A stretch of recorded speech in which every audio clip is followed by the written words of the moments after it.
आबिहिल मुतअद्दिबीना बिआदाबिही अम्मा बाद फ़क़द क़ाल अल्लाहु तबारक व तआला फ़िल क़ुरआनिल मजीद वल फ़ुरक़ानिल हमीद फ़अऊज़ु बिल्लाहि मिनश शैतानिर रजीम बिस्मिल्लाहिर रहमानिर रहीम अल्लाहु ख़ालिक़ु कुल्ला शै आमन्तु बिल्लाहि सदक़ल्लाहुल अलियुल अज़ीम व सदक़ रसूलुहुन नबियुल उम्मियुल करीम व नहनु अला ज़ालिका लमिनश शाहिदीना व शाकिरीना व ज़ाकिरीन वल्हम्दुलिल्लाहि रब्बिल आलमीन।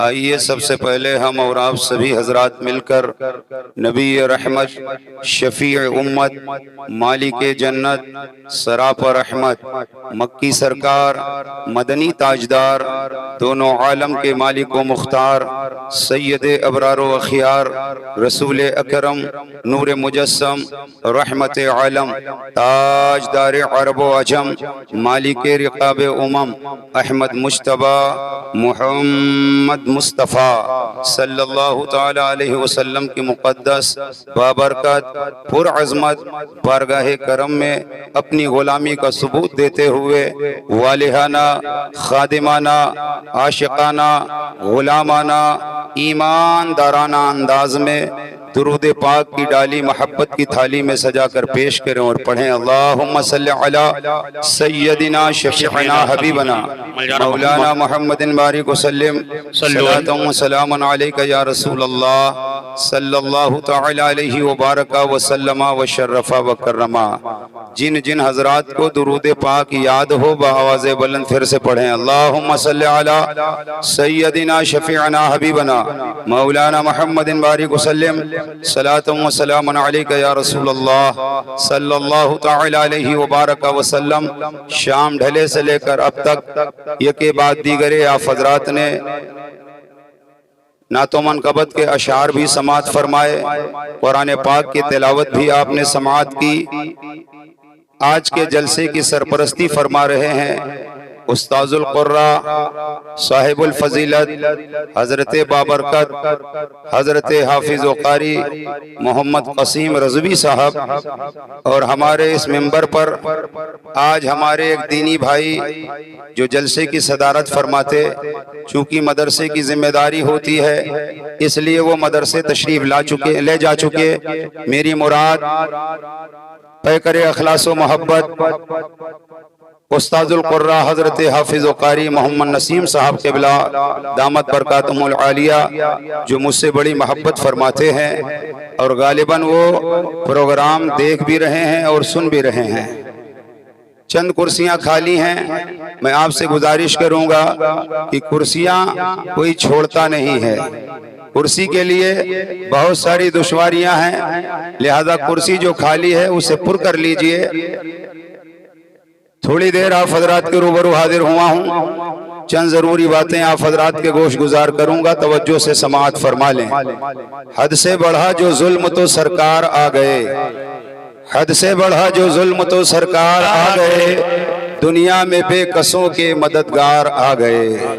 हद से बढ़ा जो जुल्म तो सरकार आ गए, दुनिया में बेकसों के मददगार आ गए। सदियों का वो सफर था खुदा की कसम मगर, सदियों का वो सफर था खुदा की कसम मगर, पल भर में लौट कर मेरे सरकार आ गए, पल भर में लौट कर मेरे सरकार आ गए। उसमें भी मसलहत थी खुदाए करीम की, उसमें भी मसलहत थी खुदाए करीम की, लेकर उमर जो हाथ में तलवार आ गए, लेकर उमर जो हाथ में तलवार आ गए।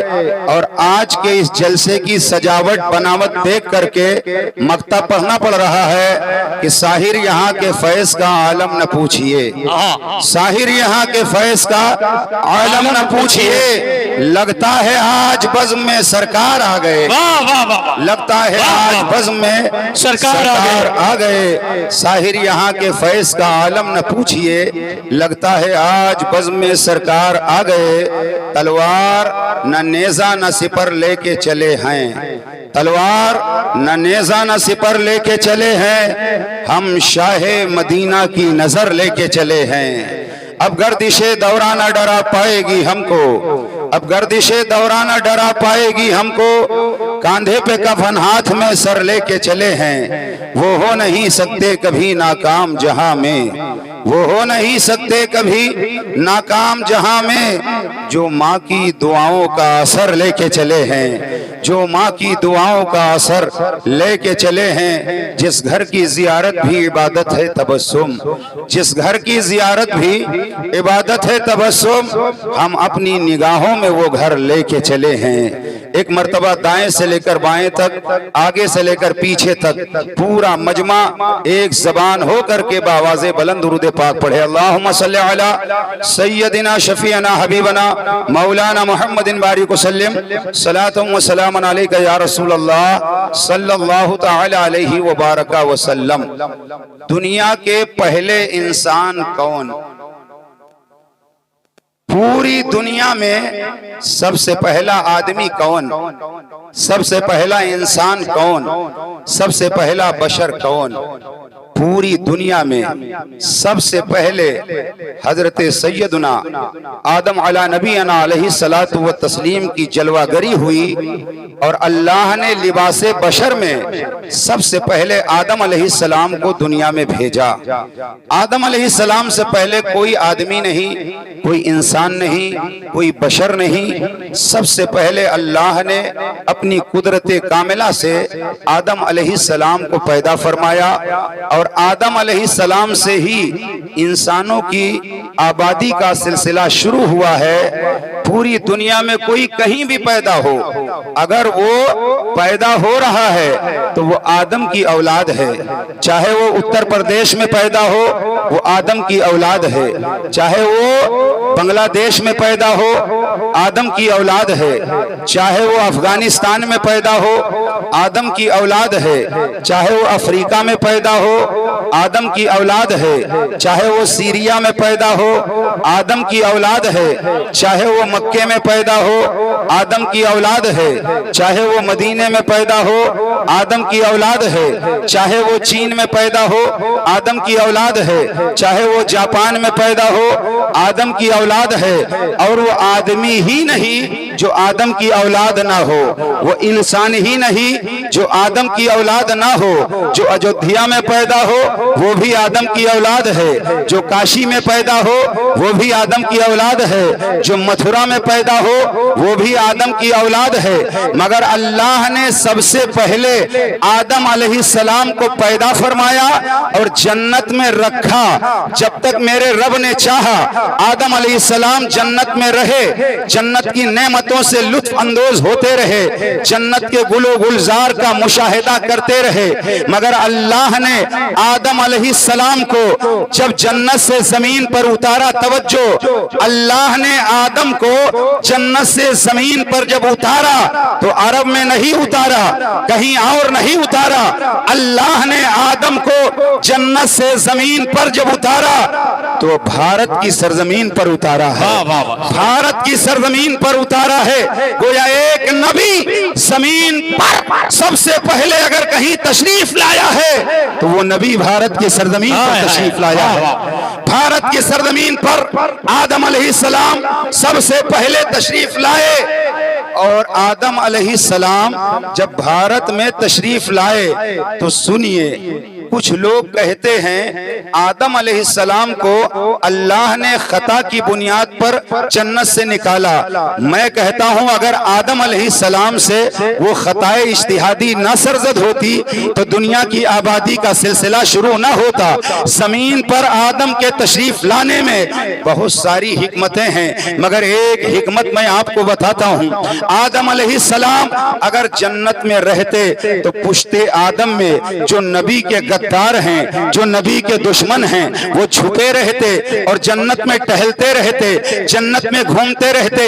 अल्लाह ने आदम को जमीन पर उतारा ताकि जो नबी के गद्दार हैं, पुश्ते आदम में छुपे हुए हैं, वो जन्नत से निकल जाए। मालूम ये हुआ कि जन्नत नबी के गद्दारों के लिए नहीं है, जन्नत नबी के दुश्मनों के लिए नहीं है। अरे जन्नत तो नबी के वफादारों के लिए है, जन्नत तो नबी के आशिकों के लिए है। जभी तो मेरे इमाम ने बरेली शरीफ से झूम कर कहा, तुझसे और जन्नत से क्या मतलब, मुनाफिक दूर हो, हम रसूलुल्लाह के जन्नत रसूल। वाह वाह वाह, नारे तकबीर, नारे रिसालत, सरकार की आमद, दिलदार की आमद, नारे तकबीर, नारे रिसालत।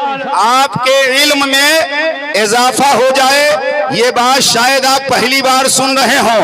अभी तक आपने उलमा से सुना हमारे आपके आका 12 रबीउल अव्वल शरीफ को मक्का की सरजमीन पर तशरीफ लाए, मगर उलमाए किराम की तवज्जो, हमारे तुम्हारे नबी की साथ 12 रबीउल अव्वल को मक्के में बाद में आई है। नूरे मुस्तफा भारत में पहले, नूरे मुस्तफा भारत में पहले आया है, क्योंकि आदम जब जमीन पर तशरीफ लाए तो उस वक्त आदम की पेशानी में नूरे मुस्तफा मौजूद था, नूरे मुस्तफा मौजूद था। गोया पेशानी आदम के हवाले से भारत में नूरे मुस्तफा पहले तशरीफ लाया है। हम भारत में रहते हैं, हमें कोई दुश्वारी नहीं है, हमें फक्र है कि हम भारतीय मुसलमान हैं, हमें फक्र है कि हम भारतीय मुसलमान हैं, क्योंकि एक नबी जमीन पर अगर कहीं तशरीफ लाया तो सबसे पहले भारत की सरजमीन पर, और नूरे नबी अगर जमीन पर सबसे पहले कहीं आया है तो भारत की सरजमीन पर आया। और पुश्ते आदम के हवाले से अगर देखा जाए तो 1,24,000 अंबिया व मुरसलीन कमोबेश भारत में तशरीफ लाए। पुश्ते आदम के हवाले से 1,24,000 कमोबेश अंबिया व मुरसलीन भारत में तशरीफ लाए। और जब आदम अलैहिस्सलाम जन्नत से जमीन पर भारत में तशरीफ लाए तो जन्नत में अंधेरा नहीं, जन्नत में तारीकी नहीं, जन्नत में उजाला ही उजाला, जन्नत में रोशनी ही रोशनी। आदम जब जमीन पर जन्नत से तशरीफ लाए और जब रात आई, अंधेरा फैला, तो तफसीर नई भी उठा करके पढ़िएगा। आदम अलैहिस्सलाम ने जब अंधेरा देखा, आप पर वहशत तारी हुई, कुछ घबराहट महसूस हुई। अल्लाह ने जिब्रील अमीन से फरमाया, जिब्रील जाओ और आदम अलैहिस्सलाम की खिदमत में जाकर अजान पढ़ो, अजान पढ़ो। गोया जमीन पर सबसे पहले अगर कहीं अजान हुई है तो भारत की सरजमीन पर हुई है। सबसे पहले जिब्रील ने जमीन पर अजान पढ़ी तो कहीं और नहीं, भारत की सरजमीन पर अजान पढ़ी। तवज्जो, आज भारत में रहने वालों को अजान से तकलीफ होती है, मैं उनसे कहना चाहूंगा, अरे कान खोल करके सुन लो, जमीन पर सबसे पहले भारत में अजान हुई है। वो अजान न कल बंद हुई थी, न आज बंद हुई है, न कयामत तक भारत में अजान बंद होगी। मिलादुन नबी, नारे तकबीर। अजान बंद करवाने वाले बंद हो गए। ना अजान कल बंद हुई थी, ना आज बंद हुई है, ना आइंदा बंद होगी। और एक झगड़े का हल हो गया कोरोना महाकाल में, जब सुन्नी मुसलमान मुर्दा दफन करने के बाद कब्रिस्तान में अजान पढ़ता था तो कुछ लोग कहते थे अब अजान क्यों पढ़ी जाती है, कौन सी नमाज होगी जो कब्रिस्तान में अजान पढ़ी जाती है। लेकिन जब कोरोना का दौर आया तो आपने देखा होगा, रात के जैसे ही 10 बजते थे सारे लोग अपनी अपनी छतों पर चढ़ जाते थे और अजान पढ़ते थे, अजान पढ़ते थे।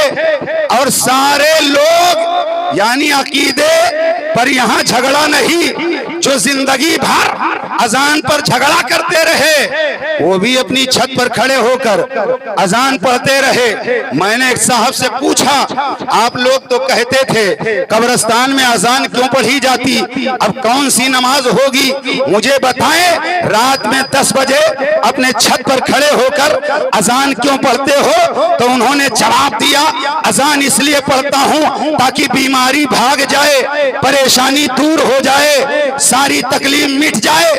मैंने कहा नादान, अरे तू छत पर खड़े होकर अजान इसलिए पढ़ता है बीमारी भाग जाए, परेशानी दूर हो जाए। सुन्नी मुर्दे को कब्र में उतारने के बाद अजान इसलिए पढ़ता है ताकि शैतान भाग जाए, परेशानी दूर हो जाए और ये सारी परेशानी काफूर हो जाए।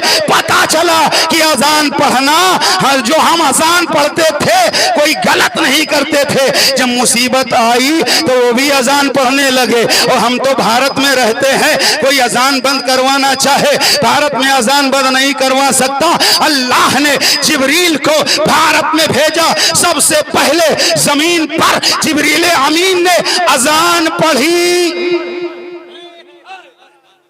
और आदम अलैहिस्सलाम जब जन्नत से जमीन पर तशरीफ लाए, उलमा जानते 300 साल तक आदम अलैहिस्सलाम रोते रहे, आंसू बहाते रहे। मगर ए भारत में रहने वालों खुश हो जाओ, हमारे तुम्हारे बाप आदम अलैहिस्सलाम की जब तौबा कबूल हुई, वसीला हमारे तुम्हारे नबी को बनाया। मगर आदम की जो तौबा कबूल हुई वो कहीं और नहीं, भारत की सरजमीन पर उनकी भारत की सरजमीन पर आदम की तौबा कबूल हुई। और आदम अलैहिस्सलाम की जब तौबा कबूल हुई तो आपने बतौरे शुक्राना नमाज अदा की। गोया जमीन पर सबसे पहले अगर अजान पढ़ी गई है तो भारत की सरजमीन पर अजान पढ़ी गई है। सबसे पहले आदम ने भारत की सरजमीन पर नमाज अदा किया है। सुभान अल्लाह, सुभान अल्लाह। और आगे सुनिए, आदम अलैहिस्सलाम इसी भारत से, और ये गैर मुनकसिम भारत, आदम अलैहिस्सलाम भारत से पैदल चलकर, भारत से पैदल चलकर आपने 1000 उम्रे अदा फरमाए, 40 हज अदा फरमाए भारत से पैदल जाकर के, और 1000 उम्रे अदा फरमाए। गोया ये फक्र हमारे भारत को हासिल है कि सबसे पहला हाजी भारत में। ये हमें फक्र है कि हम भारत में रहते हैं। और 40 हज अदा फरमाए, 1000 उम्रे अदा फरमाए। और जितना बोल रहा हूं ना, सुनी सुनाई नहीं बोला, अल्हम्दुलिल्लाह मेरे पास दलाइल के अंबार है। आला हजरत ने हमें खाली नहीं छोड़ा है, दलील नहीं दलाइल के अंबार हैं। आदम अलैहिस्सलाम के आने से पहले 2000 साल पहले अल्लाह ने काबा शरीफ तामीर करवा दिया। आदम के आने से 2000 साल पहले अल्लाह ने काबा शरीफ फरिश्तों से तामीर करवा दिया था। आदम अलैहिस्सलाम ने 40 हज 1000 उम्रे अदा फरमाए। अच्छा, आदम अलैहिस्सलाम जब जन्नत से भारत आए तो जमीन पर पहला कदम दाहिना रखा कि बायां? जब आदम अलैहिस्सलाम जमीन पर तशरीफ लाए तो आपने पहले दाहिना कदम रखा या बायां कदम रखा? एक बात मैं आपसे पूछूंगा, आप हजरात जब मस्जिद जाते हो तो मस्जिद में जब दाखिल होते हो तो पहले दाहिना कदम रखते कि बायां? और जब निकलते हो तब बायां। मस्जिद क्या है? जन्नत की क्यारियों में से एक क्यारी है। जब जन्नत में जाते हो पहले दाहिना कदम रखते हो, जन्नत से निकलते हो बायां कदम रखते हो। तो आदम सरापा जन्नत से जमीन पर तशरीफ ला रहे थे, इसलिए आदम ने भारत की सरजमीन पर जब कदम रखा तो पहले बायां कदम रखा। और आज भी सरंदीप के पहाड़ पर हजरत आदम के कदम का निशान आज भी आदम अलैहिस्सलाम के कदम का निशान मौजूद है। और फिर आदम अलैहिस्सलाम से सिलसिला बढ़ा, आदम अलैहिस्सलाम से सिलसिला बढ़ा। अल्लाह खालिकु कुल्ला शय, अल्लाह हर शय का पैदा करने वाला, हर शय का खालिक अल्लाह है। जमीन का खालिक अल्लाह है, आसमानों का खालिक अल्लाह है। सितारों को पैदा किया अल्लाह ने, चांद को पैदा किया अल्लाह ने, सूरज को पैदा किया अल्लाह ने, सिदरा को पैदा किया अल्लाह ने, जन्नत को पैदा किया अल्लाह ने, जहन्नम को पैदा किया अल्लाह ने, अर्श को पैदा किया अल्लाह ने, कुर्सी को पैदा किया अल्लाह ने, लौह को पैदा किया अल्लाह ने, कलम को पैदा किया अल्लाह ने, हामिलीन अर्श को पैदा किया अल्लाह ने, मलाइका मुकर्रबीन को पैदा किया अल्लाह ने, जिब्रील अमीन को पैदा किया अल्लाह ने, मीकाईल को पैदा किया अल्लाह ने, इसराफील को पैदा किया अल्लाह ने, इजराइल को पैदा किया अल्लाह ने, अंबिया और मुरसलीन को पैदा किया अल्लाह ने, बहरो पर को पैदा किया अल्लाह ने, खुश्को तर को पैदा किया अल्लाह ने, लालो गुहर को पैदा किया अल्लाह ने, परगो समर को पैदा किया अल्लाह ने, आलमे दुनिया को पैदा किया अल्लाह ने, आलमे बरज़ख को पैदा किया अल्लाह ने, आलमे हैवानात को पैदा किया अल्लाह ने, आलमे जमादात को पैदा किया अल्लाह ने, आलमे जबरूत को पैदा किया अल्लाह ने, आलमे नासूत को पैदा किया अल्लाह ने, सारी कायनात को पैदा किया अल्लाह ने। मगर फकीर का जुमला दिल की तख्ती पर नोट करना, सारी कायनात में खुदावंद कुद्दूस की जुमला मखलूकात में सबसे अफजल वाला हमारा नबी है, सबसे बुलंद वाला हमारा नबी है, सबसे ज्यादा शान और अजमत वाला हमारा नबी है, सबसे ज्यादा कुव्वत और ताकत वाला हमारा नबी है, सबसे ज्यादा कुव्वत और ताकत वाला हमारा नबी है, सबसे ज्यादा हुस्न और जमाल वाला हमारा नबी है, सबसे ज्यादा फजल और कमाल वाला हमारा नबी है, सबसे ज्यादा जूदो नवाल वाला हमारा नबी है। और ये खाली हम नहीं कहते, मिंबर पर बैठे हुए यही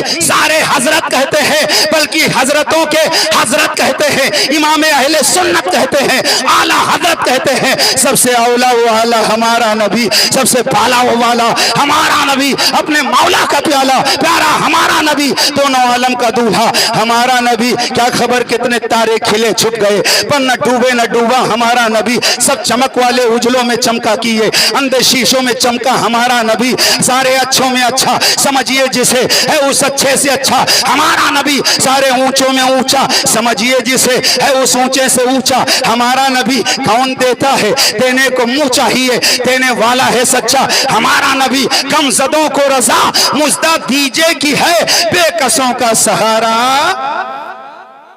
बेकसों का सहारा हमारा नबी। आदम से लेकर ईसा तक, आदम से लेकर ईसा तक तमाम नबियों को, तमाम रसूलों को अल्लाह ने जो मौजिज़ात अता फरमाए, जो कमालात अता फरमाए, जो खूबियां अता फरमाई, वो सारे कमालात, वो सारे मौजिज़ात, वो सारी खूबियां, वो सारी शानें तन्हा ज़ाते मुस्तफ़ा में मौजूद है, तन्हा ज़ाते मुस्तफ़ा में मौजूद हैं।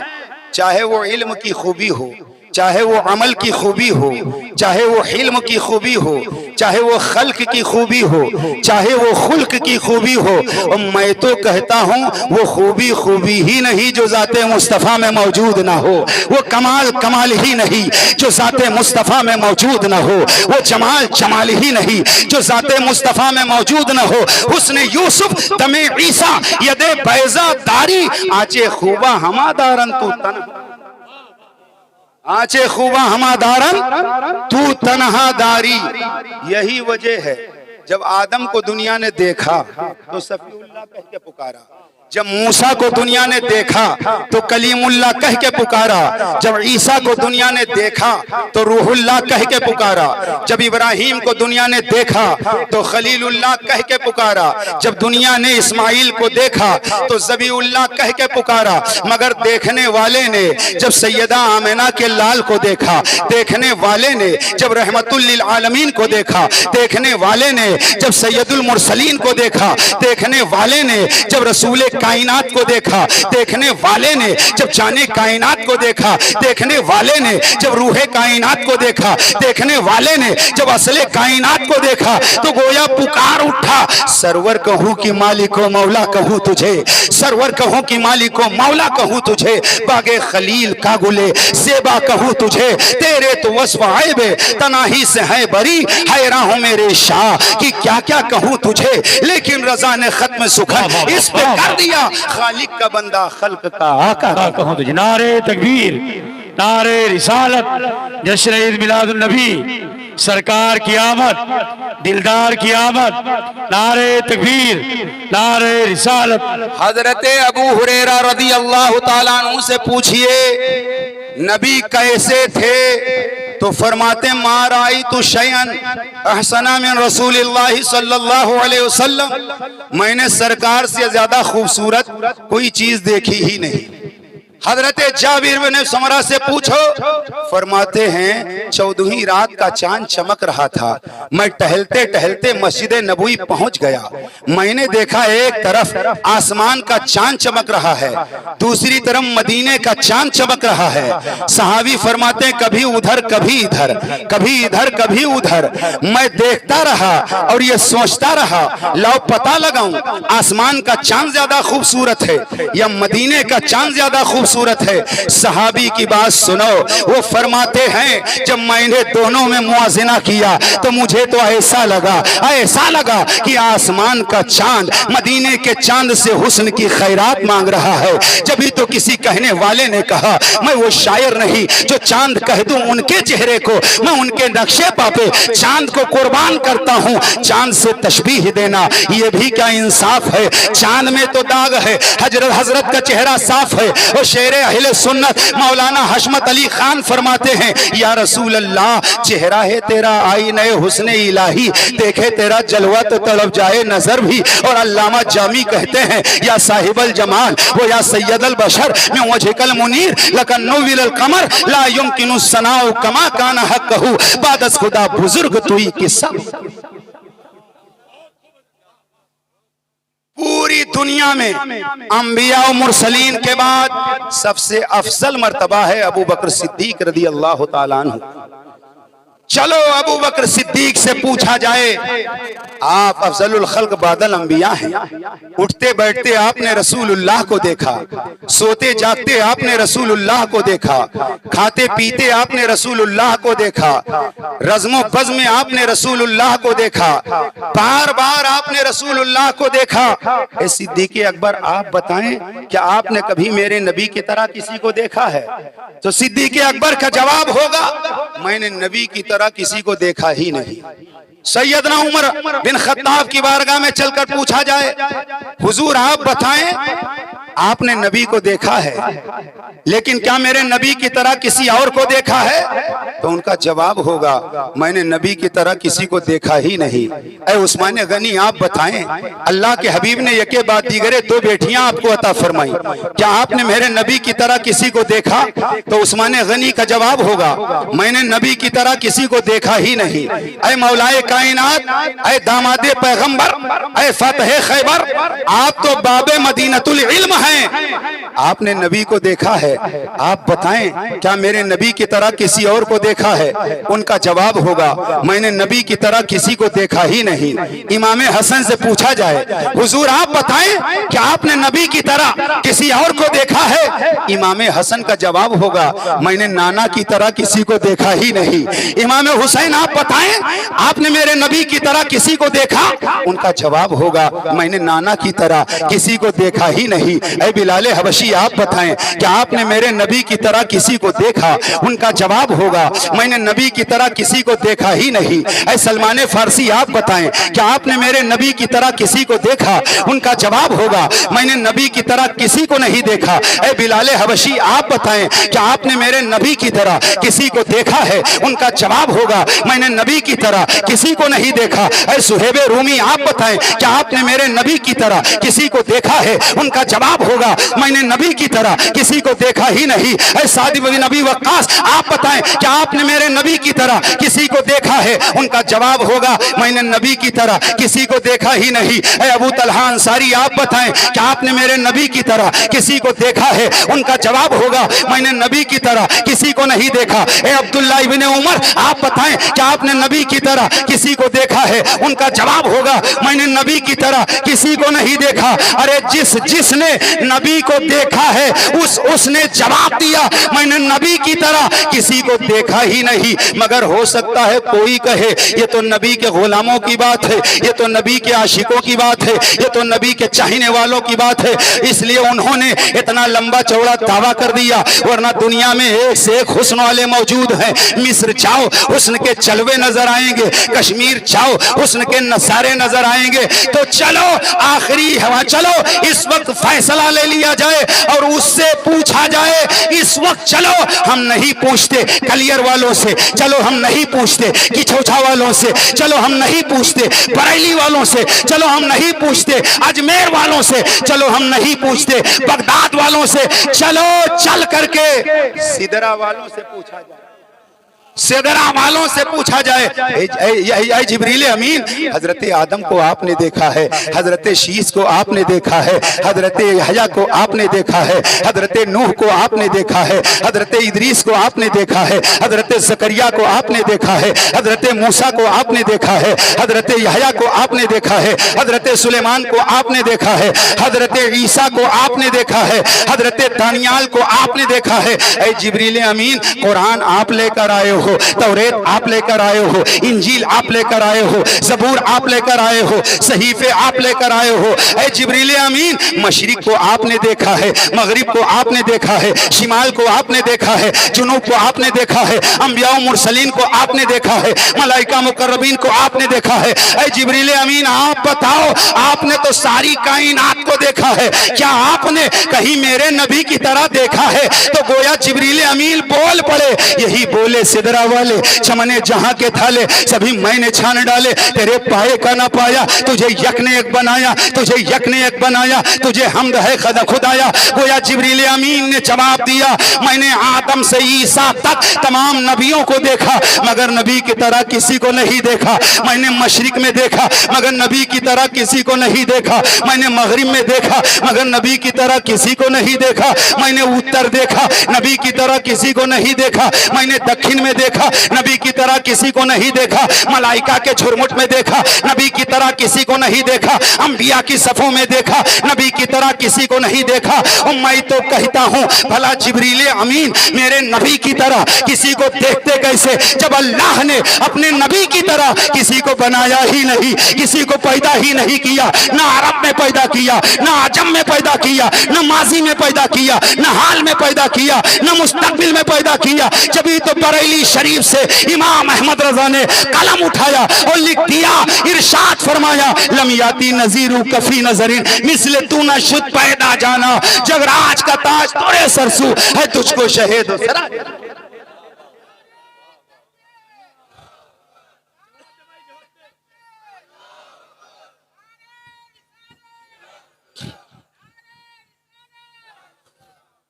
जिन लोगों ने देखा वो कहते हैं मैंने नबी की तरह किसी को देखा ही नहीं, और जिनके बाप दादा ने नहीं देखा, जिनके बाप दादा ने नहीं देखा, वो कहते हैं नबी हमारी तरह है, नबी हमारी तरह है। सुनो, एक कागज वो है, सुनो, एक कागज वो है जो अखबार की शक्ल में आप दुकानों पर बैठकर पढ़ते हो, वो भी कागज है। एक कागज वो है जिस पर नाविल लिखा जाता है, पढ़ने के बाद रद्दी ढेर में वो पहुंच जाया करता है। एक कागज वो है कि जिस पर कुरान पाक लिखा जाता है। ये सारे कागज रख दिए जाएं, लेकिन जो मकाम उस कागज का है जिस पर कुरान पाक लिखा गया है, वो किसी और कागज का नहीं। क्योंकि अखबार पढ़ने के बाद होता क्या है, दुकानों पर बिक जाता है, और उस कागज में जलेबी, मिठाई 10 रुपए का लीजिए, 5 रुपए का तो खुरमा, और आप खुरमा खा के कागज जेब में नहीं रखते, कागज फेंक देते हैं, और कभी कभी उस कागज को कुत्ता चाटता रहता है। पता चला कागज बहुत हैं, जो लोग कहते हैं नबी बशर, हम भी बशर, नबी बशर हैं, मगर आला हजरत इमाम अहमद रजा क्या फरमाते हैं? आला हजरत फरमाते हैं जो हमारे नबी को बशर ना माने वो मुसलमान नहीं है, क्योंकि मेरे नबी की बशरियत कुरान से साबित है। जो नबी को बशर न माने वो काफिर है। लेकिन फरमाते हैं जो मेरे नबी को अपनी तरह मामूली बशर माने वो भी काफिर है, क्योंकि मेरे नबी बशर हैं मगर हमारी तुम्हारी तरह बशर नहीं है। वो तो सैयदुल बशर है, वो तो अफसलुल बशर है, वो तो खैरुल बशर है, वो तो अकमलुल बशर है, वो ऐसे बशर है। तो वही कहना पड़ेगा जो बरेली के इमाम ने कहा, अल्लाह की सरताब कदम शान है ये, इंसान ही इंसान, वो इंसान है ये। कुरान तो ईमान बताता है इन्हें, और ईमान ये कहता है मेरी जान है। ईमान ये कहता है मेरी जान है ये। और आसानी से समझाऊं, एक कागज वो है जो आप तिजोरी में रखते हो, थैली में रखते हो, छुपा के रखते हो। एक कागज वो है जो नाली के करीब पड़ा रहता है। अब अपने इलाके का कोई शख्स नाली के करीब का पड़ा हुआ एक कागज उठाए और जाए चौराहे पर, बैंक ऑफ इंडिया जा करके मैनेजर से कहे इस कागज को जमा कर लीजिए, तो नीचे से ऊपर तक देखेगा दिमाग का स्क्रू ढीला मालूम हो रहा है। अब वो जाने वाला कहे जनाब ये कागज ही तो है जो आप जमा कर रहे हो, वो भी कागज है, ये भी कागज है, जमा कीजिए। तो बैंक का मैनेजर कहेगा ये भी कागज है वो भी कागज है, मगर दोनों बराबर नहीं। क्यों? कहा इस कागज को जो मैं जमा करता हूं वो सादा कागज नहीं है, उस कागज पर भारत गवर्नमेंट ने मोहर लगा दिया है। उस कागज पर भारत गवर्नमेंट ने मोहर लगा दिया। तवज्जो, जिस कागज पर भारत गवर्नमेंट मोहर लगा दे वो कागज तमाम कागजों में मुमताज है। तो हमारे तुम्हारे नबी के पुश्ते अनवर पर हमारे तुम्हारे परवरदिगार ने मोहरे नबूवत लगा करके भेजा था। पता चला जब कागज कागज बराबर नहीं है तो बशर बशर बराबर नहीं है।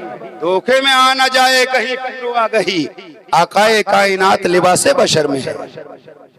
और ये कागज जिस पे भारत गवर्नमेंट मोहर लगा दे, ये कागज अगर है तो आप मिठाई खरीद सकते, आप पानी खरीद सकते, खाना खरीद सकते। पता चला भारत गवर्नमेंट जिस कागज पे मोहर लगा दे उस कागज में इतना पावर है कि उससे मिठाई खरीदी जाए, पानी खरीदी जाए, पानी खरीदा जाए। तो जिस बशर पर अल्लाह मोहरे नबूवत लगा दे उस बशर के अख्तियार का आलम यह है, इशारा कर दे तो सूरज पलट आए, इशारा कर दे तो चांद दो टुकड़े हो जाए, इशारा कर दे तो दरख्त कदमों में आ जाए, इशारा कर दे तो कंकरी कलमा गुनगुनाने लगे। हजरात, भारत गवर्नमेंट जिस कागज पर मोहर लगा दे उससे दुनिया का पानी खरीदा जा सकता है, मगर जिस बशर पर अल्लाह मोहरे नबूवत लगा दे उस मुस्तफा के सदके में हौजे कौसर का जाम मिलेगा, हौजे कौसर का जाम मिलेगा। पता चला बशर बशर बराबर नहीं, मुस्तफा सैयदुल बशर हैं, अकमलुल बशर हैं।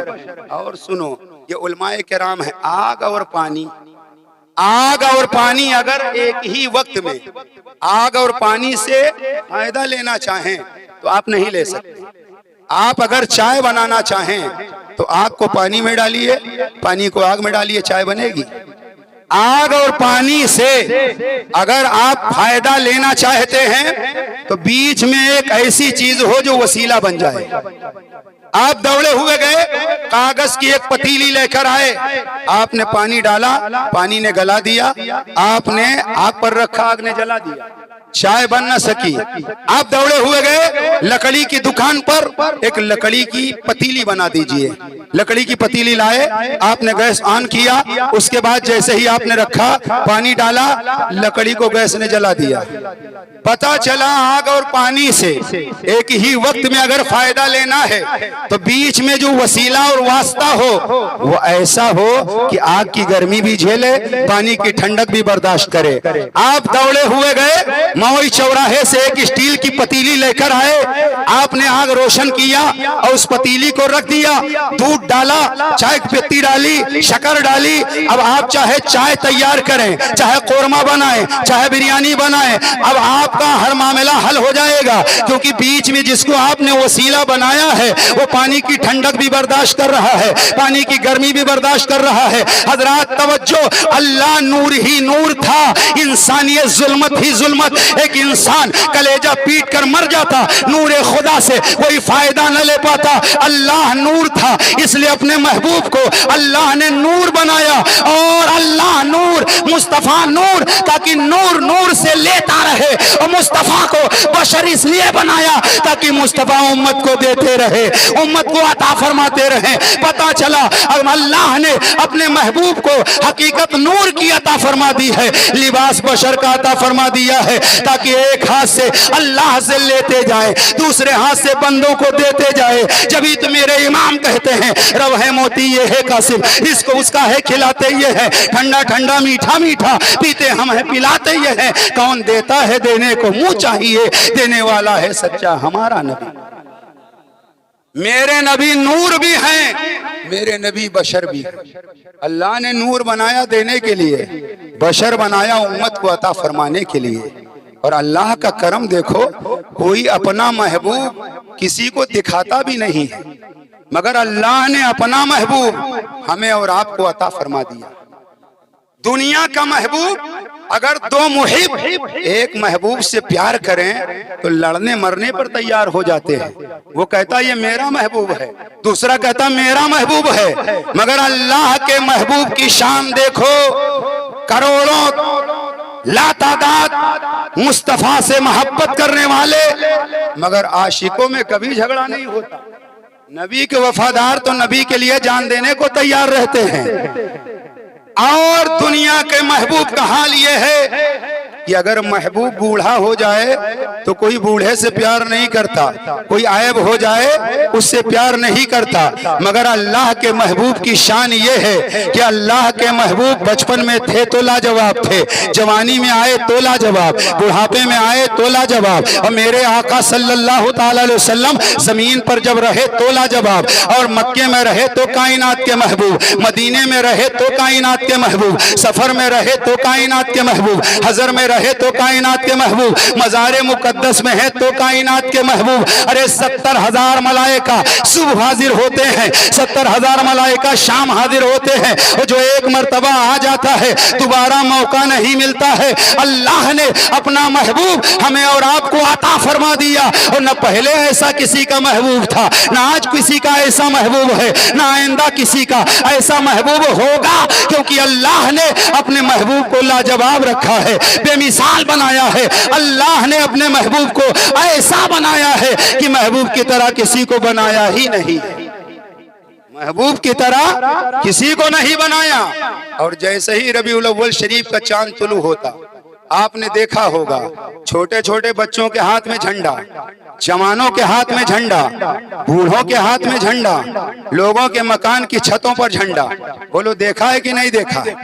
छतों पर झंडा होता ना, लेकिन जब आप लोग झंडा लगाते हो तो कुछ लोग कहते कहाँ लिखा है झंडा लगा।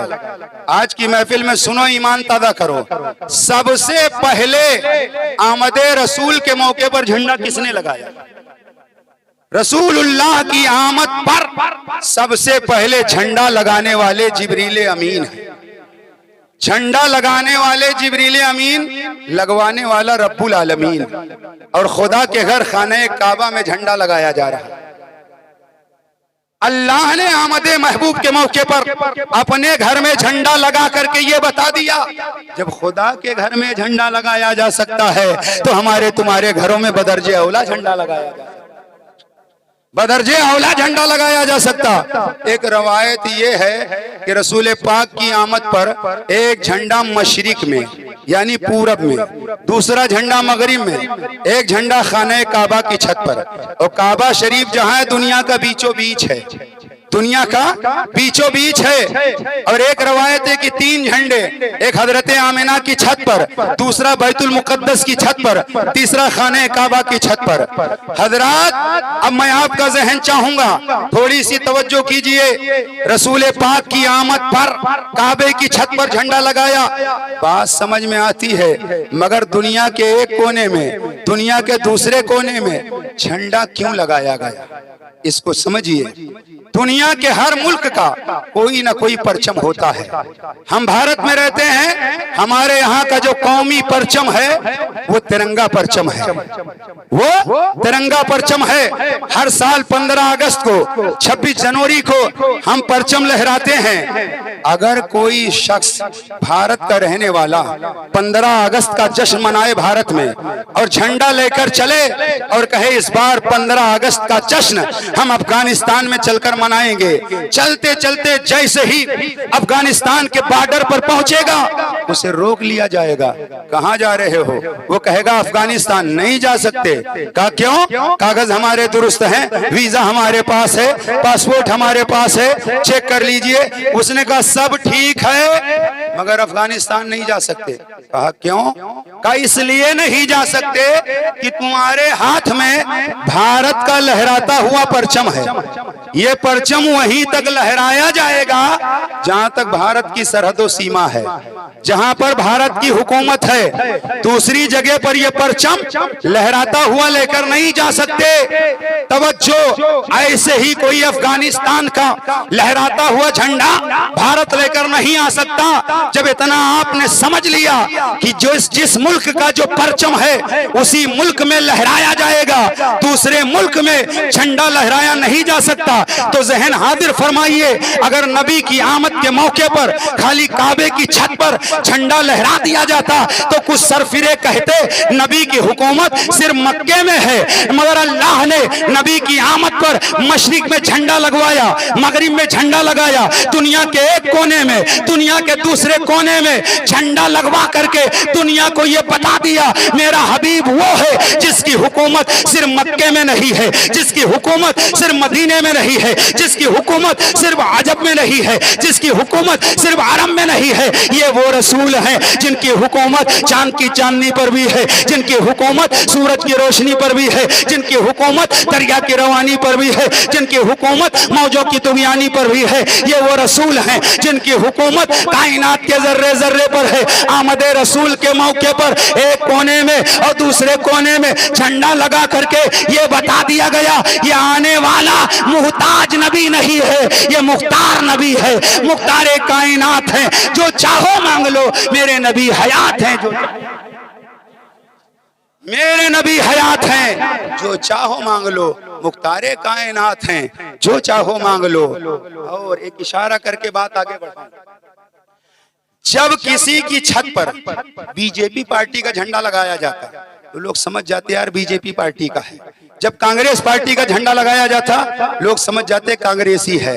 मैं आपसे कहूंगा आप बीजेपी का झंडा लगाएं न लगाएं आपकी मर्जी, आप कांग्रेस पार्टी का झंडा लगाएं न लगाएं आपकी मर्जी, कम्युनिस्ट पार्टी का आप झंडा लगाएं न लगाएं आपकी मर्जी, आम आदमी पार्टी का झंडा लगाएं न लगाएं आपकी मर्जी, बहुजन समाज पार्टी का झंडा लगाएं न लगाएं आपकी मर्जी, समाजवादी का झंडा लगाएं न लगाएं आपकी मर्जी। लेकिन ये आपकी मर्जी लगाओ या ना लगाओ, मगर हम आपसे गुजारिश करेंगे जब रबीउन नूर का चांद तुलू हो जाए तो अपनी अपनी छतों पर आमद रसूल की खुशी में झंडा लगाओ और लोगों को बताओ किसी की जय विजय हम क्यों पुकारें, क्या गरज हमको, हमें काफी है सैयद अपना नारा या रसूल अल्लाह, हमें काफी है सैयद अपना नारा या रसूल अल्लाह। और झंडा देखकर लोग समझ जाते फला पार्टी का है, तो नबी की आमद पर अपनी अपनी छतों पर झंडा लगाओ ताकि देखने वालों को पता चल जाए ये वफादार रसूल की पार्टी का है, ये वफादार रसूल की पार्टी का है। हमने अपनी छत पे जो झंडा लगाया वो किसी दुनियादार के लिए नहीं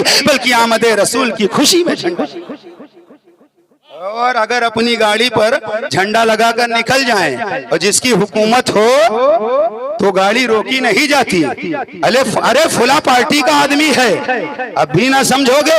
हुकूमत जिसकी हो झंडा लगाओ, आसानी से गुजर जाओ। ये 5 साल 10 साल की हुकूमत का ये आलम है। और मेरे नबी की तो कल भी हुकूमत थी, आज भी हुकूमत है, कयामत तक हुकूमत रहेगी। नबी की आमद के मौके पर झंडा लगाओगे, अगर मेरे नबी की नजर इनायत उठ गई तो फिर बेड़ा पार हो जाएगा, फिर बेड़ा पार हो जाएगा। क्या आपने नहीं देखा शहरों में जब कुत्ते बढ़ जाते हैं, देहात की बात नहीं करते, शहरों में जब कुत्ते बढ़ जाते हैं तो होता क्या है, मुंशी पार्टी की तरफ से गाड़ी आती है और आवारा कुत्तों को पकड़ पकड़ करके गाड़ी में डालकर दूर फेंक दिया जाता है। लेकिन वो कुत्ता जिसके गले में पट्टा हो, उस कुत्ते को नहीं पकड़ा जाता। एक बुजुर्ग किताब पढ़ रहे थे, गाड़ी आई, कुत्तों को पकड़ कर लेकर चली।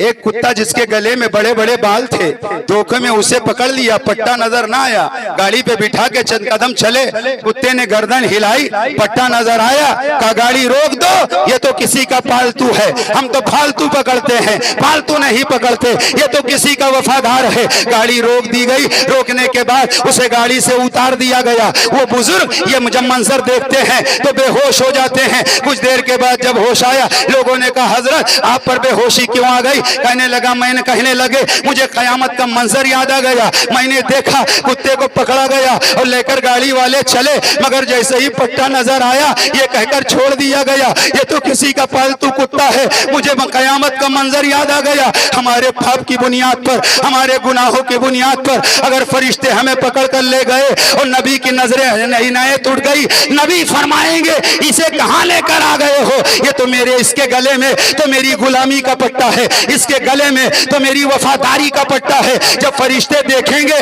तो हमें छोड़ देंगे। जब ही तो डॉक्टर इकबाल ने कहा अगर जन्नत में जाने का इरादा हो तमामी का, गले में डाल लो पट्टा मोहम्मद की गुलामी का। 2-3 बातें और बड़ी तेजी से। आज भारत में एक नारा लगाया जाता है, बेटी पढ़ाओ बेटी बचाओ, बेटी पढ़ाओ बेटी बचाओ। सबसे पहले जमीन पर यह नारा किसने लगाया? सबसे पहले जमीन पर यह नारा किसने लगाया है? सबसे पहले जमीन पर, सुनो, आज से 1450 साल पहले जमीन पर बेटी बचाओ का नारा जिसने सबसे पहले लगाया है, उस जात का नाम है जनाब मोहम्मदुर रसूल। बेटी बचाने का नारा लगाना आसान है, मगर बेटी बचाना बहुत मुश्किल है। आए दिन अखबारों को नहीं पढ़ते, न्यूज नहीं पढ़ते, बेटी दिल्ली में महफूज नहीं, बेटी महाराष्ट्र में महफूज नहीं, बेटी ट्रेनों में महफूज नहीं, बेटी स्टेशनों पे महफूज नहीं। नारा लगा देना आसान है, बेटी बचाओ, ये नारा आसान है, मगर अल्लाह की कसम मेरे मुस्तफा ने उस वक्त बेटी को बचाया है जब दुनिया में बेटियों को सगा बाप गड्ढा खोद करके अपने हाथों से गाड़ रहा था, जब बाप अपनी बेटी को जमीन में दफन कर रहा था, उस वक्त रहमतुल्लिल आलमीन बन करके मेरे आका दुनिया में तशरीफ लाए और लोगों को बताया बेटी बाप के लिए जहमत नहीं है, बेटी बाप के लिए रहमत है, बेटी बाप के लिए रहमत है। ये आमदे रसूल का सदका है, वरना मंडियां लगती थी, बाजारों में गुलाम खरीदे और बेचे जाते थे। अगर किसी की माँ बेवा हो जाती थी तो माँ को बेच दिया जाता था। मेरे नबी की आमद से पहले का अगर आप हाल पढ़ोगे आप सोचने पर मजबूर हो जाओगे। ये तो आमिना के लाल की आमद का सदका है कि आज मंडियां नहीं लगती, आज ताजिरों की तरह, आज ताजिर इंसानों की खरीदो फरोख्त खुलेआम नहीं करते। अगरचे दर पर्दा बहुत सारे लोग इस जुर्म में मुब्तला हैं, लेकिन आओ मेरे आका सल्लल्लाहु ताला अलैहि वसल्लम की शान मुलाहिदा करो। मेरे आका के दौर में एक शख्स जिसका नाम दहिया था, बड़े हसीनो जमील थे, बड़े वजीह थे, बड़े शकील थे, बड़े खूबसूरत थे, इतने हसीन थे जब गली से निकलते तो अरब की औरतें छुप छुप करके आपको देखती इतने हसीन थे, लेकिन मेरे मुस्तफ़ा की एक दिन नजर पड़ गई। मेरे आका ने रात की तन्हाई में अपने मालिक की बारगाह में दुआ किया, ए इलाहुल आलमीन, इतने हसीन नौजवानों को जहन्नम में ना डाल। ए मेरे खालिक, ए मेरे मालिक, यहया को इस्लाम की तौफीक अता फरमा दे। वो किसी और की दुआ कबूल हो या ना हो, हमारे तुम्हारे नबी अगर दुआ कर दें, अल्लाह अपने हबीब की दुआ को शर्फ कबूलियत से नवाज देता है। हमारे तुम्हारे नबी ने दुआ किया, या अल्लाह दहिया को इस्लाम की दौलत से माला माल कर दे। सवेरा होता है, दहिया कल्बी बारगाह मुस्तफ़ा में आते हैं और कहते हैं, इस्लाम की खूबियां बयान कीजिए। मेरे आका ने इस्लाम की खूबियां बयान की। उसके बाद मेरे आका ने फरमाया, मैं अल्लाह का नबी हूँ, एक अल्लाह की इबादत करो जो वहदहू ला शरीक है। बहुत सारी बातें बयान की। दहिया कल्बी ने कहा, या रसूल अल्लाह, दिल तो चाहता है मुसलमान हो जाऊं, मगर मुझे एक डर सता रहा है, मेरे दिल में एक खौफ है, और मुझे मालूम है कि आपका खुदा मेरी खता को माफ नहीं करेगा। मेरा इतना बड़ा पाप है कि आपका रब उसे माफ नहीं करेगा। मेरे आका फरमाते, दहिया, तेरा कौन सा जुर्म है, तेरी कौन सी खता है, तेरा कौन सा वो पाप है? तो दहिया कहते हैं, ए अल्लाह के नबी, मैं अपने खानदान का सरबराह, मैं अपने खानदान का सरबराह हूँ, और मेरे खानदान में जो भी बच्ची पैदा होती है उसे जमीन में जिंदा गाड़ दिया जाता है। मैंने अपने खानदान के 70 घरों की बच्चियों को एक एक करके जमीन में दफन कर दिया है। या रसूल अल्लाह, मैं डर रहा हूँ, अल्लाह मेरे इस पाप को माफ नहीं करेगा। मैंने बहुत सारी बच्चियों को जमीन में गाड़ दिया है। मेरे आका से ये अर्ज कर रहे थे, दहिया रो रहे थे। जिब्रील अमीन हाजिर हुए और कहा, या रसूल अल्लाह, अल्लाह ने सलाम भेजा है और कहा, मेरे महबूब से कह दो कि वो दहिया से कह दे, आइंदा अगर ऐसे जुर्म का इर्तिकाब नहीं करेंगे तो अल्लाह उनकी पिछली गलतियों को माफ फरमा देगा, उनकी खताओं को बख्श देगा। मेरे आका ने फरमाया, दहिया, ये तुम्हारे लिए मुज़्दा है, खुशखबरी है। दहिया ने कलमा पढ़ लिया और जब दायरे इस्लाम में दाखिला ले लिया तो दहिया फिर रोने लगे। मेरे आका ने फरमाया, दहिया आप क्यों रो रहे हो? तो दहिया ने कहा, या रसूल अल्लाह, एक मेरा जुर्म और है जो बड़ा भयानक जुर्म है। मेरे आका फरमाते हैं, दहिया बयान करो। दहिया कहते हैं, या रसूल अल्लाह, मैं सफर पर जा रहा था, मेरी बीवी हामिल से थी, मेरी औरत हामिला थी।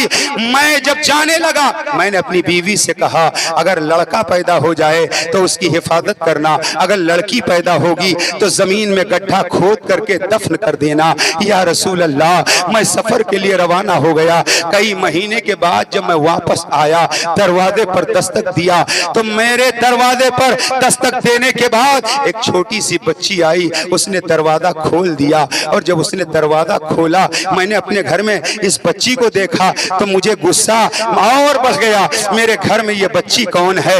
हजरात, दहिया कहते, या रसूल अल्लाह सल्लल्लाहु अलैहि वसल्लम, मैंने बच्ची से पूछा, तू कौन है? तो बच्ची ने कहा, मैं इस घर के मालिक की बेटी हूँ। इतना दहिया ने जब सुना तो कहा, इस घर का मालिक तो मैं ही हूँ। बस क्या था, बच्ची ने दहिया के पांव पकड़ लिए। ए बाबा, कहाँ थे आप? इतने दिनों के बाद आप आ रहे हैं, कब से मैं आपका इंतजार कर रही थी। ए बाबा, आप इतने दिनों तक कहाँ गायब थे? दहिया कहते हैं, या रसूल अल्लाह, मेरा दिल तो चाह रहा था उस बेटी को सीने से लगा लूं, पेशानी का बोसा ले लूं, मगर मैं डर रहा था, जमाने के लोग क्या कहेंगे, खानदान के लोग क्या कहेंगे। हमारी बेटियों को जिंदा जमीन में गाड़ दिया और अपनी बेटी से मोहब्बत कर रहा है। दहिया रो रहे हैं और बता रहे हैं, या रसूल अल्लाह, मेरा दिल तो चाह रहा था बेटी को सीने से लगाऊं, लेकिन मैं डर रहा था। मैंने अपनी उस बेटी पर कोई तवज्जो न की। अंदर में गया, जाने के बाद अपनी बीवी को डांट कर कहा, ये बेटी किसकी है? तो मेरी शरीक जिंदगी ने कहा, ये तुम्हारी बेटी है, खबरदार इसके साथ कुछ ना करना। माँ की ममता तड़प जाती है, मगर दहिया अपनी बीवी को ठोकरें मार देते हैं और बीवी गिर जाती है। दहिया ने अपनी छोटी सी बच्ची को लिया, साथ में कुदाल फावड़ा ले लिया, बच्ची की उंगली पकड़ करके निकल पड़े घर से। चलते जा रहे हैं, रास्ते में नन्ही बच्ची कह रही है, ए बाप जान, क्या नानी के यहाँ हमें ले जा रहे हैं? क्या खिलौने दिलाने हमें ले जा रहे हैं? ए मेरे बाप जान, मुझे कहाँ लेकर जा रहे हो? मगर दहिया खून सवार है, अपनी बेटी से गुफ्तगू करने के लिए भी तैयार नहीं है। खींचते हुए अपनी बेटी को ले जा रहे हैं। एक मैदान में जब पहुंचे तो चिलचिलाती हुई धूप में एक मकाम पर अपनी बेटी को खड़ी कर दिया और उसके बाद फावड़ा और कुदाल से गड्ढा खोदना शुरू कर दिया। गड्ढा खोदते जा रहे हैं, पसीने में शराबोर हैं, मगर वो नन्ही बेटी है, गले में छोटा सा दुपट्टा है, उतार करके आगे बढ़ती है। बाप की पेशानी से पसीना पहुंच कर कहती है, ए बाबा गड्ढा किस लिए खोद रहे हैं? बाबा ये मेहनत किस लिए कर रहे हैं? ए बाबा धूप की वजह से आपकी पेशानी नम हो चुकी है, ए बाबा आप छांव में चलें, आखिर इतनी मेहनत क्यों कर रहे हैं? मगर बाप है, इतना संग दिल बाप है, इतना पत्थर दिल बाप है, अल्लाह अकबर की बेटी की गुफ्तगू सुनने के लिए तैयार नहीं है। दहिया बता रहे हैं, रो रहे हैं, करीम आका भी रो रहे हैं। मोतियों के मानिंद रसूलुल्लाह के वो दुहा चेहरे पर आंसुओं के कतराट टपक रहे हैं। दहिया ये मंजर बयान कर रहे हैं। आका फरमाते हैं, दहिया फिर क्या हुआ? दहिया कहते हैं, या रसूल अल्लाह, जब मैंने गड्ढा तैयार कर लिया और मेरी बेटी कभी मेरे पांव से लिपट रही है, कभी सीने से चिमटना चाहती है, मगर है मेरे आका, जब मैंने गड्ढा तैयार कर लिया, अपनी बेटी को जोर से धक्का दिया। जरा सोचो और गौर करो हजरात, वो कैसा बाप रहा होगा कि अल्लाह अकबर अपनी सगी बेटी को धक्का मार दिया। दहिया कहते हैं कि जब कब्र में मेरी बेटी चली जाती है और मैं चारों तरफ से पत्थर और कंकड़ डालना शुरू करता हूं, तो मेरी बेटी चीख रही है, ए अब्बा जान, ये मेरे साथ क्या कर रहे हो? ए बाप जान, अगर मेरी शक्ल पसंद नहीं है, मुझे खिलौने मत दिलाइए, मुझे नानी के यहाँ मत ले जाइए, ए मेरे वालिदे मोहतरम, मेरी अम्मी जान के पास मुझे ले चलिए, ये मेरे साथ क्या कर रहे हैं? लेकिन दहिया कह रहे हैं, मैं गर्दो गुबार डालता रहा, यहाँ तक कि सीने तक मैंने गर्दो गुबार कंकरों पत्थर से उसे बंद कर दिया। उसका चेहरा बाकी था, वो पुकार रही थी, आवाज दे रही थी। आखिरकार मैंने सुना, मेरी बच्ची कह रही है, मालिक ए परवरदिगार, हमने सुना है तेरा महबूब जब आएगा तो बच्चियों पर जुल्म नहीं होगा, तेरा महबूब जब आएगा तो बच्चियों को जिंदा गाड़ा नहीं जाएगा।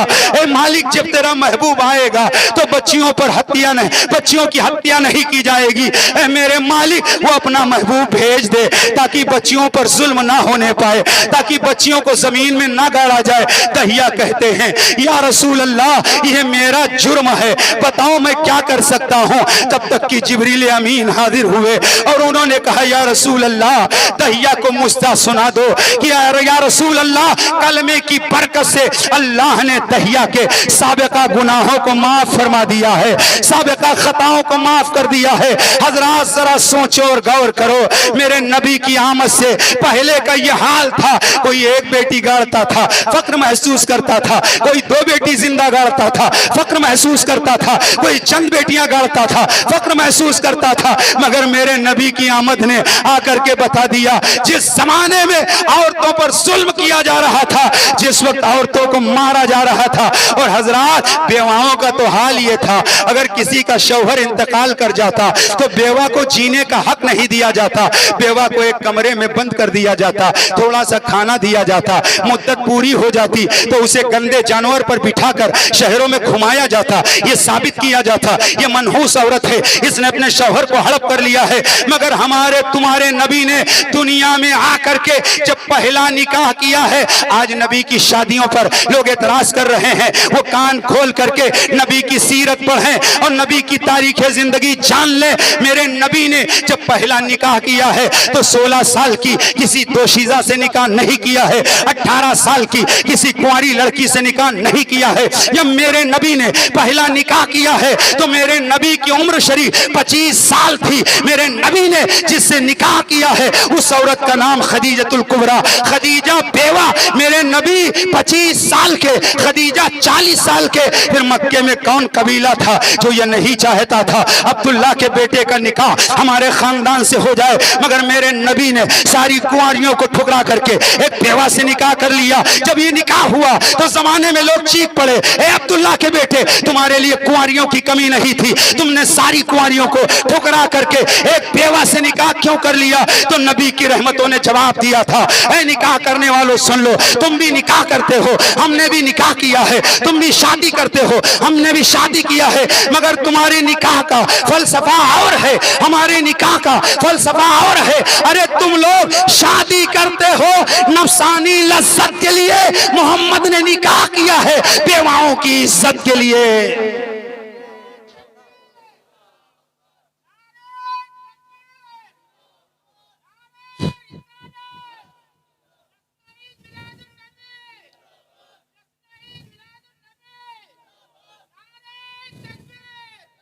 मेरे नबी ने बेवा से निकाह करके कयामत तक के लिए बेवाओं की इज्जत में चार चांद लगा दिया है, बेवाओं के वकार को बढ़ा दिया है, बेवाओं की इज्जत को बढ़ा दिया है। मेरे नबी ने बेवा को सीने से लगा दिया और बेवा का मकाम बढ़ा दिया। अब अगर कोई बेवा किसी मनसब को हासिल कर ले और वो ये कहे ये हमारे खानदान का सदका है, मैं कहूंगा ये सदका तेरे खानदान का नहीं है, ये सदका अहमद मुख्तार का है, ये सदका मदीने के ताजदार का है। मेरे नबी ने बेवाओं को सीने से लगाकर कयामत तक के लिए बेवाओं का मकाम बढ़ा दिया। और जानते हो औरतों को तो मनहूस समझा जाता था, मेरे नबी ने जन्नत ला करके माँ के कदमों में डाल दिया और इरशाद फरमाया अल जन्नतु तहता अक़दामिल उम्महात। मेरे आका ने फरमाया जन्नत तुम्हारी माओं के कदमों के नीचे है। और मेरे आका ने यह नहीं फरमाया कि जो माँ नमाज पढ़ती हो उसी माँ के कदम के नीचे जन्नत है,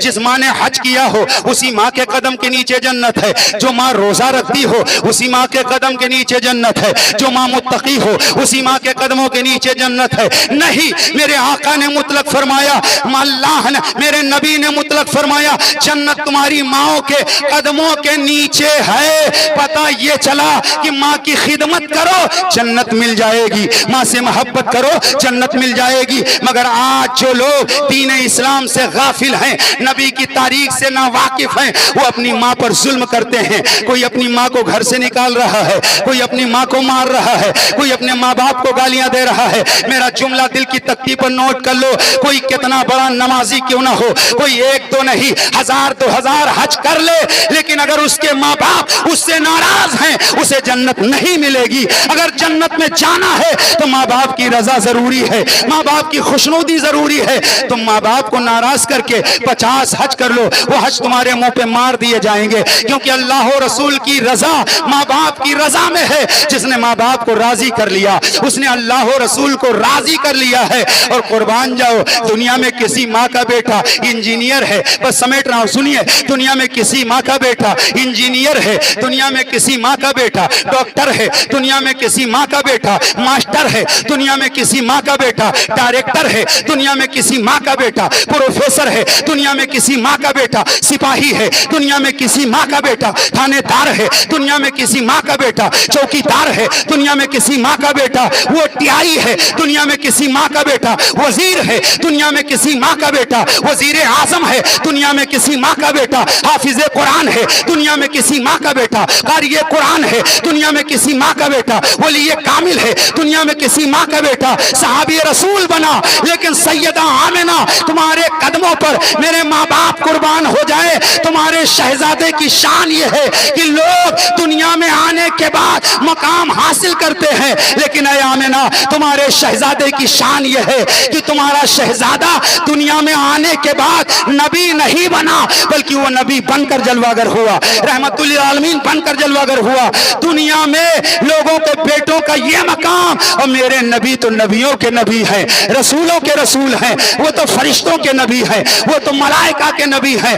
कुर्बान जाओ हजरत आमिना की शानो अजमत पर। हजरत आमिना रदी अल्लाह ताला अन्हा के शहजादे मुस्तफ़ा जाने रहमत का जवाब नहीं फरमाती हैं, जब मेरे शहजादे जलवागर हुए, आंख में सुरमा लगा हुआ था और बाल संवरे हुए थे, लबों पर मुस्कुराहट थी, पूरा घर खुशबू से महक रहा था, हर तरफ नूर ही नूर था, उजाला ही उजाला था। जब ही तो मेरे इमाम ने कहा, उनकी महक ने दिल के गुंचे खिला दिए हैं, जिस राह चल दिए हैं कूचे बसा दिए हैं, क्या महकते हैं, महकने वाले मुंह पे चलते हैं, भटकने वाले नबी जब जलवागर हुए, उजाला ही उजाला, रोशनी ही रोशनी, खुशबू ही खुशबू। हजरत आमिना फरमाती है इतना उजाला हुआ कि मैंने बैठे बैठे मुल्क शाम के महल्लात को देख लिया, मुल्क शाम के महल्लात को देख लिया। ये उजाला किसने किया? ये उजाला रब की तरफ से हुआ। सितारे घर के आमिना के करीब आ गए थे, सितारे घर के करीब आ गए थे। कोई अल्लाह ने अपनी शान के मुताबिक नबी की आमद पर सितारों को आमिना के घर के करीब उतार करके उजाला फैला दिया। और हम अपनी हैसियत के मुताबिक कुमकुमे लगा करके, गुब्बारे लगा करके, मरकरी लगा करके उजाला करते हैं। चलते चलते आखिरी बात मैं आपको बता दूं, हजरते मौलाना फजलुर रहमान गंज मुरादाबादी रहमतुल्लाह ताला अलैह हैं, वली कामिल है, अपने जमाने के बहुत बड़े आलिम। ये उस्तादुल कुर्रा कारी मोहम्मद कसीम साहब जलवा बार हैं। ये मदरसे में जब दरसगाह में बैठते हैं तलबा को पढ़ाते हैं, मगर मौलाना फजलुर रहमान इंसानों के बच्चों को भी पढ़ाते थे और जिन्नातों के बच्चों को भी पढ़ाते। एक मर्तबा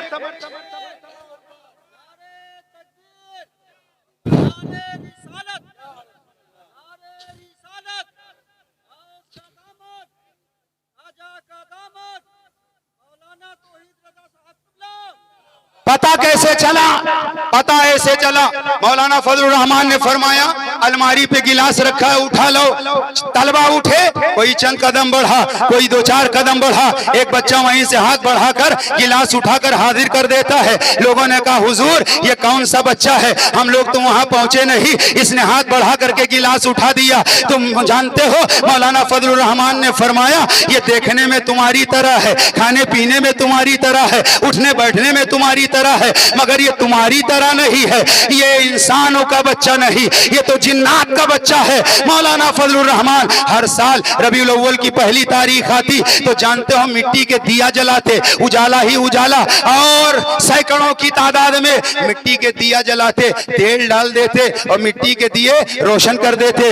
हर साल का ये मामूल था। एक मर्तबा 12 का डबल आ गया, कहने लगा हजरत हमने सुना था आप बहुत बड़े आलिम दीन हैं, हमने सुना था आपके यहाँ जिन्नातों के बच्चे पढ़ते हैं, इतने बड़े बिदअती हो। मौलाना फजलुर रहमान ने कहा मैंने कौन सी बिदात किया है? कहा ये नबी की आमद पर चिराग जलाए हो, ये इसराफ है, फजूल खर्ची है, क्यों जलाए हुए हो? मौलाना फजलुर रहमान ने कहा अच्छे नहीं लगते। उसने कहा नहीं। कहा पसंद नहीं है? कहा नहीं। कहा बुझा दीजिए। वो आगे बढ़ा, इजाजत मिल गई थी, एक चिराग को फूंक मार दिया और आगे बढ़ा, दूसरे को फूंक मारा, जब पलट कर देखा पहला जल रहा है, तीसरे को बुझाया, दूसरा जल रहा है, चौथे को बुझाया, तीसरा जल रहा है, पांचवें को बुझाया, चौथा जल रहा है, छठे को बुझाया, पांचवा जल रहा है, सातवें को बुझाया, छठा जल रहा है, आठवें को बुझाया, सातवां जल रहा है। ये मंजर देखा तो कहने लगा मौलाना बात समझ में आ गई, मैं चिराग बुझाते जाता हूँ, आप जिन्नातों से चिराग जलवाते जाते हो। तो मौलाना फजलुर रहमान ने कहा था जालिम ये चिराग मैंने अपने बाप की आमद की खुशी में नहीं जलाए हैं, अरे इन चिरागों को मैंने रसूल पाक की आमद की खुशी में जलाए हैं, इसलिए इन चिरागों को कोई बुझा नहीं सकता। जब तो शायर ने कहा नूरे खुदा है कुफ्र की हरकत पे खंदाजन, फूकों से ये चिराग बुझाया ना जाएगा, फानूस बन के जिसकी हिफाजत हवा करे वो शम्मा क्या बुझे जिसे रोशन खुदा करे।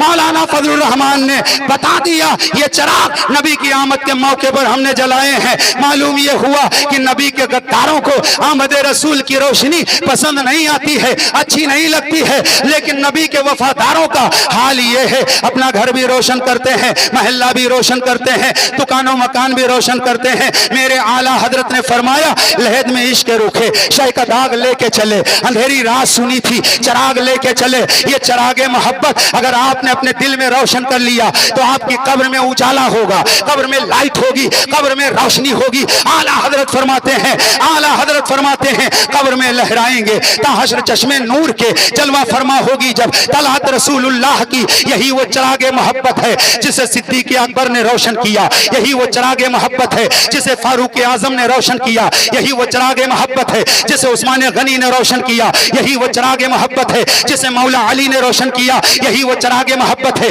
जिसे सहाबा ने रोशन किया, यही वो चिरागे मोहब्बत है जिसे इमाम आजम अबू हनीफा ने रोशन किया, यही वो चिरागे मोहब्बत है जिसे इमाम शाफई ने रोशन किया, यही वो चिरागे मोहब्बत है जिसे इमाम मालिक ने रोशन किया, यही वो चिरागे मोहब्बत है जिसे इमाम अहमद इब्ने हंबल ने रोशन किया, यही वो चिरागे मोहब्बत है जिसे इमाम राजी ने रोशन किया, यही वो चिरागे मोहब्बत है जिसे इमाम मालिक ने रोशन किया, यही वो चिरागे मोहब्बत है जिसे गौसे आजम ने रोशन किया, यही वो चिरागे मोहब्बत है जिसे गरीब नमौद ने रोशन किया, यही वो चिरागे मोहब्बत है जिसे कुतुबुद्दीन बख्तियार काकी ने रोशन किया, यही वो चिरागे मोहब्बत है जिसे मखदूम अशरफ जहांगीर सिमनानी ने रोशन किया, यही वो चिरागे मोहब्बत है जिसे मखदूम किछोछवी ने रोशन किया, यही वो चिरागे मोहब्बत है जिसे ताजदारे मारेरा ने रोशन किया, यही वो चिरागे मोहब्बत है जिसे इमाम इश्क मोहब्बत आला हजरत ने रोशन किया, यही वो चिरागे मोहब्बत है जिसे हुज्जतुल इस्लाम ने रोशन किया, यही वो चिरागे मोहब्बत है जिसे मुफ्ती आजम ने रोशन किया,